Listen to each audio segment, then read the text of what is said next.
2014. aasta. Eesti. Mida sa näed ja tunned? Millest mõtled?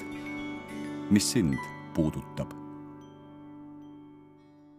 See oli kuskil paar nädalat pärast seda, kui Eesti uuesti iseseisvaks sai ja mul tuli tööasjus Soome minna.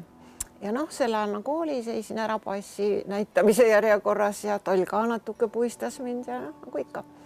Ja kõnnin mööda Helsingi tänavaid ja järsku tuleb mulle niisugune elamus, et Eeltekkene, me oleme ju nüüd ka vabad. Me oleme nüüd täpselt nagu Soome. No kui veel ei ole, siis varsti oleme, et küll see aeg tuleb kohe. Ja mul hakkas natuke piinlik, et nüüd ma tulen siia Soome ja siin siis ma nagu tunnen kõige teravamalt Eesti vabadust. Ja mul oli natukene hirm, et nüüd on lai maailm meie ees lahti, et mis meist seal maailmas saab, et kuidas me hakkama saame. Ja praegu puudutab meid paljusid, et me noored ja ka muud inimesed lähevad ära. Aga veel rohkem liigutab, kui nad tulevad tagasi. Ja neid ikka tuleb tagasi ja ma olen kindel, et mida edasi, seda rohkem.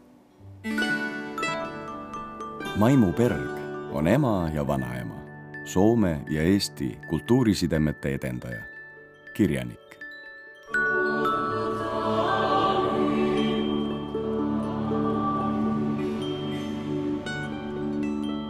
On meie endi teha, milline saab olema meie aja puudutus ja lugu.